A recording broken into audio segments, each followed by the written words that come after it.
কারণ আসলে আমরা দায়িত্ব নেওয়ার পর থেকেই আমাদের 3টা মোটা দাগের দায়িত্ব এবং 3টাই কঠিন কঠিন দায়িত্ব। একটা দায়িত্ব হচ্ছে সংস্কার, একটা দায়িত্ব হচ্ছে বিচার, একটা দায়িত্ব হচ্ছে ইলেকশন। শুধুমাত্র ইলেকশন করবার জন্য তো আমরা দায়িত্বটা নিইনি, যেটা আরও 2টা দায়িত্ব আছে, আমরা সেগুলো আসলে পালন করতে পারছি কিনা। কারণ আমরা দায়িত্ব নেওয়ার পর থেকে যার যত রকম দাবি আছে সব দাবি নিয়ে তারা রাস্তায় বসে যাচ্ছে, রাস্তা আটকে দিচ্ছে, একদম ঢাকা শহর অচল হয়ে পড়ছে।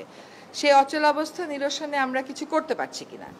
তো এইগুলো আলোচনা করে যেটা আমরা চিন্তা করলাম যে আমাদের এই দায়িত্বটা কিন্তু জাতীয় দায়িত্ব, এবং আমরা তো আগে থেকেই বলছি যে আমরা ক্ষমতা নেইনি, দায়িত্বে আছি।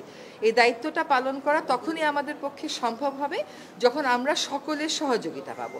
প্রত্যাশার বিষয়টা এক, আর দায়িত্বটা আসলে পালন করতে পারার বিষয়টা এক। প্রত্যাশা অনেকই থাকতে পারে, কিন্তু আমার তো একটা এনাবলিং এনভায়রনমেন্ট থাকতে হবে এই প্রত্যাশাটা পূরণ করার জন্য। তো আমরা চিন্তা করেছি যে আসলে আমরা পারছি কিনা, এই যে প্রতিবন্ধকতাগুলো হচ্ছে আমাদের এই বড় দাগের 3টা দায়িত্ব পালন করার জন্য, এই প্রতিবন্ধকতাগুলোকে আমরা কিভাবে মোকাবেলা করব, আদৌ মোকাবেলা করতে পারবো কিনা, যদি মোকাবেলা করতে পারি কিভাবে করব, যদি মোকাবেলা করতে না পারি তাহলে আমাদের কি করণীয় হবে, আমরা সকলে মিলে এটা চিন্তা করছি।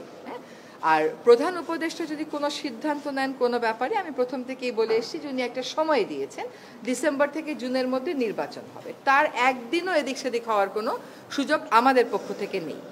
কাজে এইগুলো নিয়ে অন্য ধরনের কোনো কথা বলারও কোনো সুযোগ হওয়া উচিত ছিল না, কারণ বারবারই বলা হচ্ছে যে একটা সময়সীমা দিয়ে দেওয়া হয়েছে। এখন কিছু কিছু গুরু দায়িত্ব তো আছে, সেগুলো পালনের সাথেও তো মাসের একটা সম্পর্ক থাকতে পারে।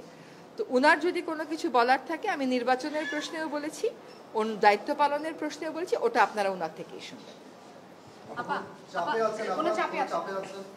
না, চাপ মানে কি, ধরেন প্রত্যাশার একটা কোনো চাপ হচ্ছে যে আমরা পারফর্ম করতে পারছি কিনা, আমাদের বিবেচনায় বিবেকে ওইটাই একমাত্র চাপ। এর বাইরে আর কোনো চাপের জন্য, ধরেন আপনি এখন এক জায়গা থেকে আরেক জায়গায় মিটিংয়ে যাবেন, সচিবালয় থেকে যমুনা মিটিংয়ে যাবেন, যেতে পারবেন না, রাস্তা বন্ধ। কেন রাস্তা বন্ধ? সেটা তো আসলে অনেক সমস্যা এরকম আছে যেটা আলাপ আলোচনা করলেই হয়তো করা যায়। তো চাপ হচ্ছে আমাদের নিজেদের পারফরমেন্সের চাপ, যে আমরা পারফর্ম করতে পারছি কি পারছি না।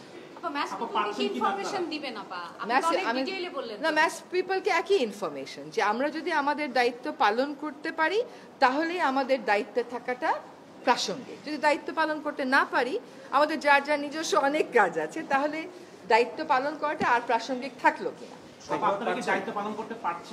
আমরা দায়িত্ব পালন অনেক প্রতিকূল পরিস্থিতির মধ্য দিয়ে তো অনেক দূর এগিয়েছি।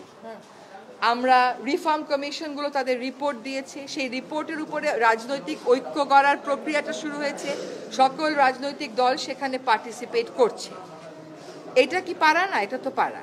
আমরা একটা নির্বাচনের সময়সীমা বলে দিয়েছি যে ডিসেম্বর থেকে জুনের মধ্যে অবশ্যই হবে, সেটাও একটা পারা। আরেকটা হচ্ছে বিচার, ট্রাইব্যুনাল একটা ছিল, এখন 2টা হয়েছে, আগামীকাল থেকে ট্রায়ালের আনুষ্ঠানিক পর্যায়ে শুরু হবে, কিন্তু জিনিসগুলো স্মুথ যেতে হবে, এইগুলোতে যাতে কোনো রকমের প্রতিবন্ধকতা না আসে, সেটা প্রথম থেকেই আমাদের একটা আহ্বান ছিল।